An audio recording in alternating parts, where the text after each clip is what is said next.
easy.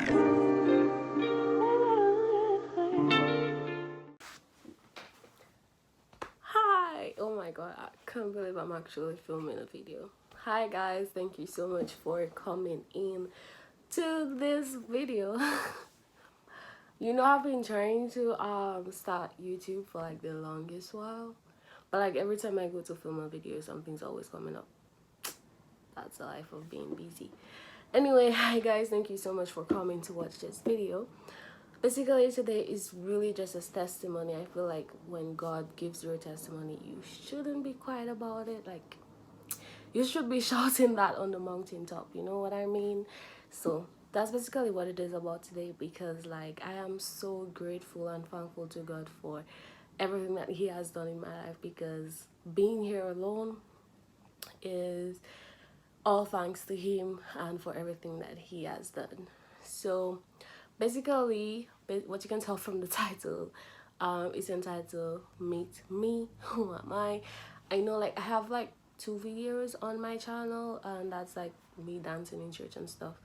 And then I posted an intro a few months ago. Like, I've been wanting to start this and never happened, but like I said, everything happens in God's timing, and that's basically what I'm going to talk about today.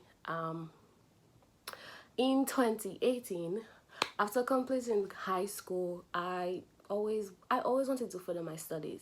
I always knew that I wanted to get my bachelor's degree and my master's, maybe my doctorate, who knows. And I always knew that I wanted to accomplish these things, but like every time I tried to get it done, I was like, am I being too ambitious, or like am I trying to accomplish too much at such a young age? And every time new ideas was popping up in my head, I was like, oh, Sejin, you're trying to do too much, you're putting too much work on yourself. And at some point in time, I was like, just give it a shot. So after I graduated high school, I decided to apply to some universities, and lucky for me, I got accepted into 3 wonderful universities, and I was so grateful for that. And I was like, you know what, yeah, I got into school, let's start the process. My biological mother was on board, and whatever. And then, but like every time I tried to like complete a step to achieve the goal of going to America to study, something was always happening, like blocking it, be it immigration stuff. And it's a long story. That one by itself is a long story, so like it never happened.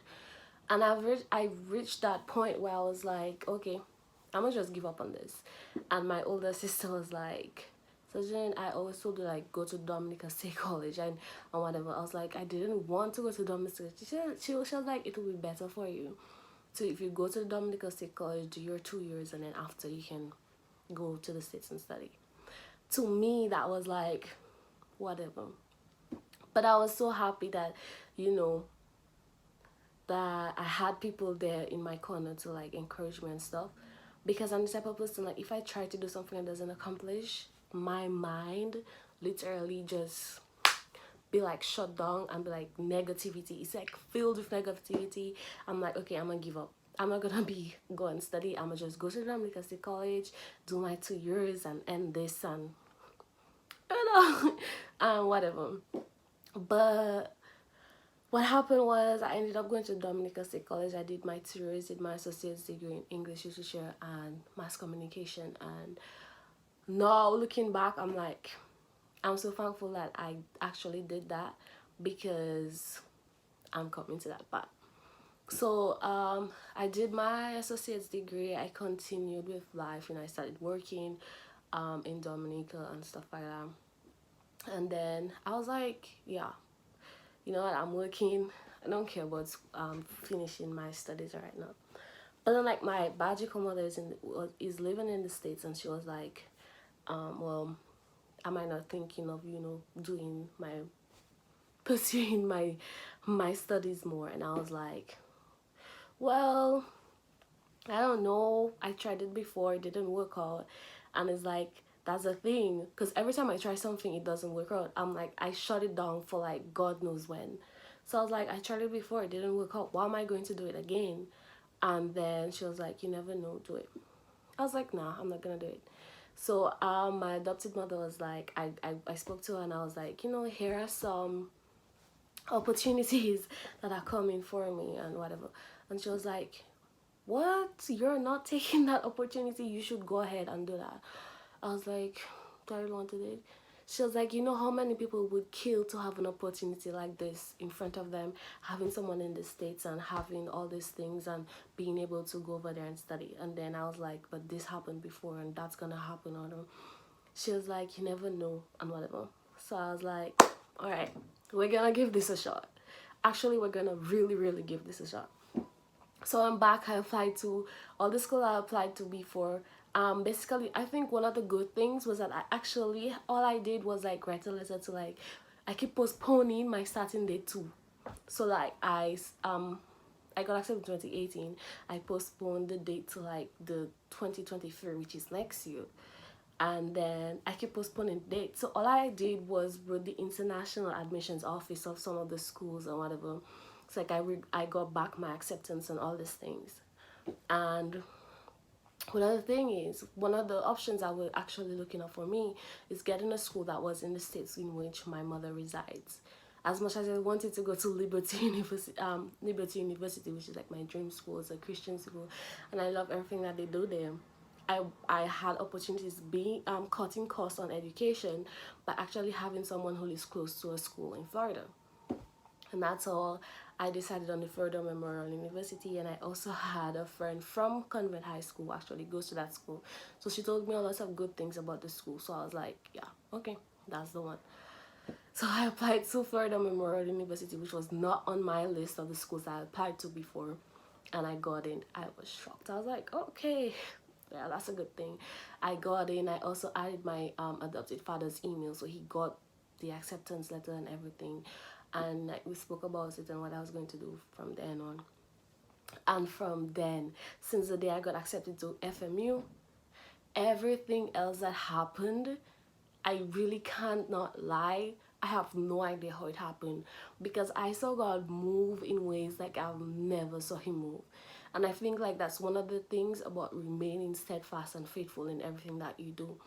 Because I feel like in 2018 when I actually gave up on those dreams of going to further my education or becoming a writer and a journalist and being who I actually saw myself being, I started to like go down like a really dead path. You know, like when you're living but you're just dead, like you're just existing. So I didn't feel like I was living, I was just existing. I was just doing things for doing them sake. And I'd reached a point where I had to wake up myself and be like, you need to do something, because if you're just gonna keep going on that path, at the end of the day you're just gonna go to school, end up pregnant with a child, and nothing is gonna happen. And I was literally on my way down that drain. And I think like being able to talk to my adopted father about how I was feeling and all these things, and be having my older sister there with me throughout every single process was what actually make it easier for me to get back to my goals and ambitions. And when I started my blog in 2019 or 2020, that's when I found my freedom and then the inspiration to compile my story into a book and all these things. And I was like, when I started getting back into my faith, I really started seeing God for who he is. And I feel like that was the freedom that I needed to be where I am today. And so from once I got accepted into the school until then, funds, I was working, and I felt like the money that I was working for like wasn't enough to do everything that I needed to do. And I saw people pour into my life, and that in itself was a surprise. My parents were pushing in and all these things, and I was like, wow. I was just amazed. And and then at some point closer to the time, I actually started getting nervous because I was like, okay, I've done everything now, so all I need to do is immigration aspect, like going to Barbados for my visa interview and all those things, which was very nerve-wracking, because during that time process, COVID was the new variant came back up, and like everything, all of these things like were just in the way. I'm like, okay, Delta's here. My appointment, I couldn't have my appointment in the time I needed it to come to school for. And so I was like, what am I gonna do? Yeah, here we go again, repeating the same thing, actually coming close to the finish line and not being successful. And I felt like I reached a point where, yeah, we're gonna give up on this. But then, like, I one morning I woke up and I was talking to my adopted father, because he was like, "What are you doing up that late?" I was like, "Early. I can't sleep and whatever." And then we had a conversation. I was telling him how anxious I was and nervous about these things, and he was like, "Stop doubting myself and putting these things in my mind about things not going to work out and whatever." And then one of the things that I also had to understand, the thing about me is like being a Haitian and actually not living in your country is very, very hard. I've been living in Dominica in 2009. Since I was 8 years old. And it's like I always had problems with immigrations there about getting a Dominican citizenship or a passport or something, because it was just not working out.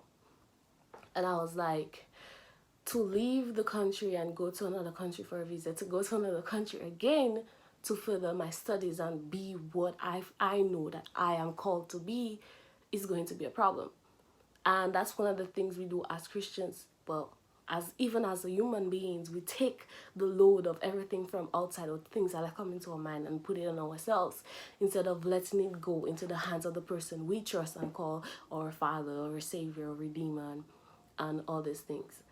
And when I started taking all those load and added them on me, not only did I add pressure, but like I was doubting God and other things that He could do. And I think that's where my family came in trying to assure me that everything was going to work out. I think they themselves had their fear, because my older sister, was like on her toes. She was like, "Oh my God, what if this happened?" Like, Sajin, I'm not doubting it, but what if this happened? Because the situation, and it was a very complicated and delicate one. But everything passed. I got my interview date, and early in January, like, I went to Barbados, and I stayed there for 5 days, and I'm thankful for the place that I stayed in. My little sister JSL, which is like and her father, their family are literally like a second family to me. They had someone there in Barbados, called Lily, and she's so amazing. Like, she took care of me, she checked up on me. Like, I'm not sure there's a day in Barbados that I felt like I was alone. I mean, it was kind of like lonely at some point, because you're like missing home and missing your people. But then, like, I knew what I was there for, and everyone was taking care of me and being there for me, and for that I was so grateful. And then the day came for me to go to the interview, and I was like, you know what? This is going to be really, really, really, yeah. I didn't even sleep the day before, because my sister Jeanette messaged me, and she was like, go to bed, because you need to wake up early. You need to be there by that time. And I was like, really? I need to be there that early? Then what's the point of sleeping?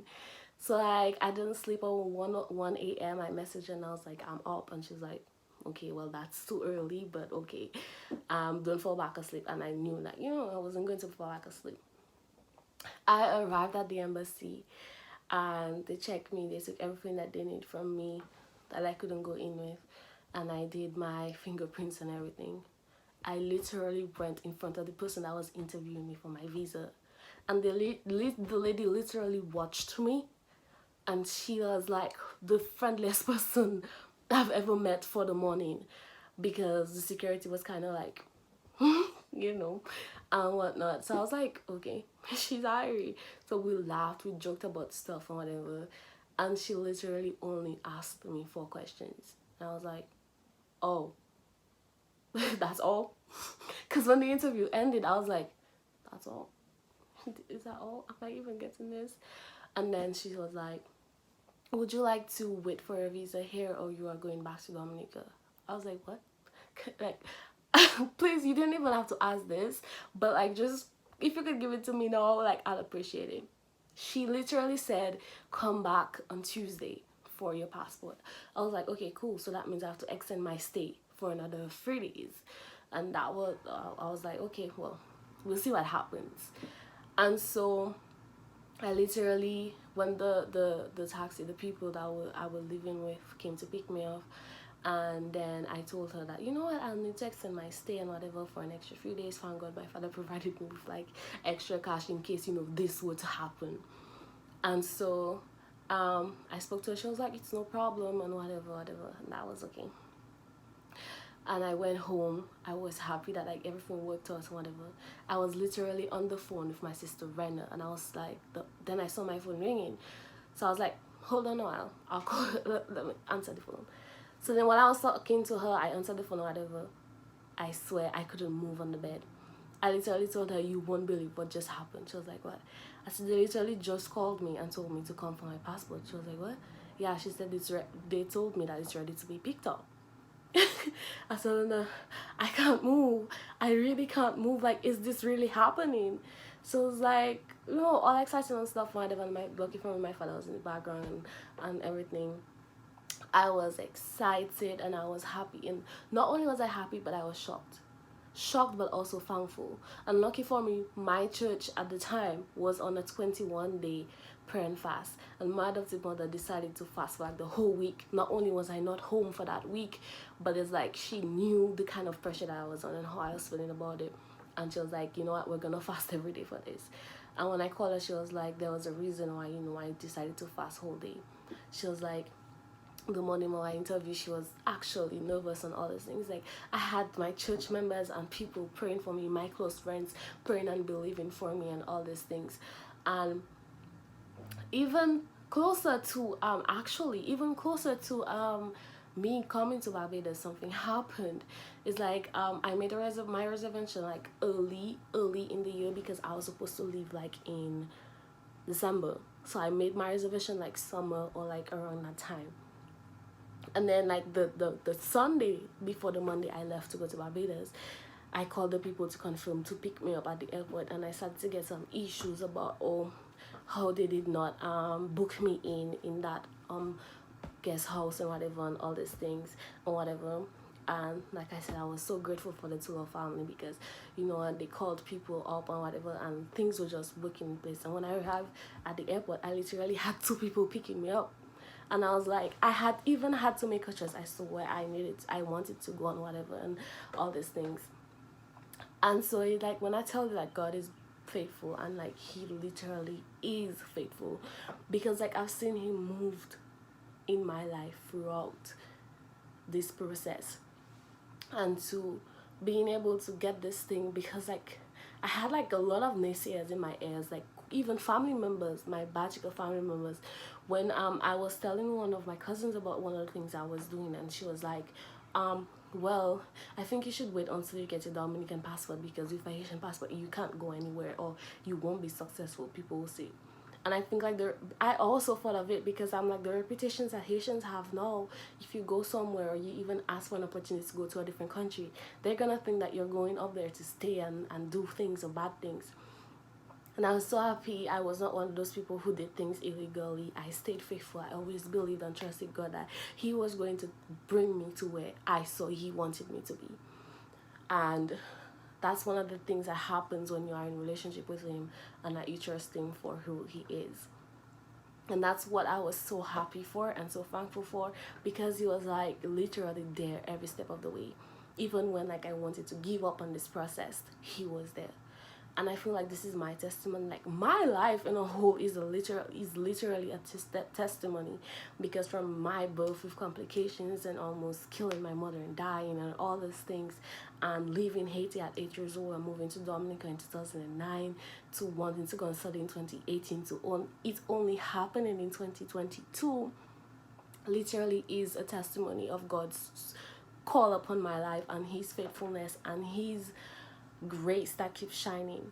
And that is why I was like, you know what, yeah, we're really gonna do this, we're really gonna remain on that path. And I feel like I'm not the type of people to be a hypocrite and be like, oh, it's been smooth sailing, because as a young person, literally, like I said, I literally started to go down the dream where I was gonna lose myself and my sanity, like everything I've worked hard to build for from 2009 to 2021.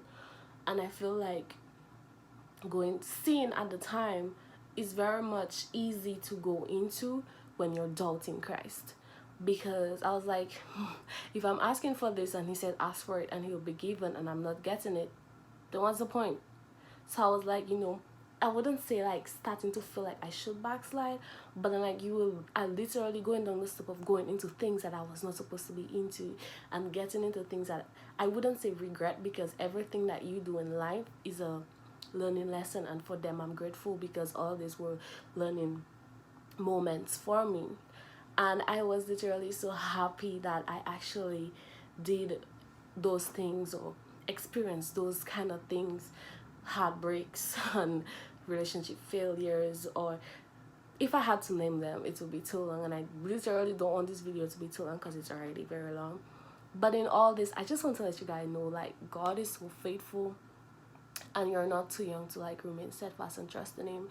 And even though you fail or fall into sin or do bad things as a young Christian, it's okay to get back on that horse, because his mercies are new every morning, and he keeps giving you chances and being you giving you time.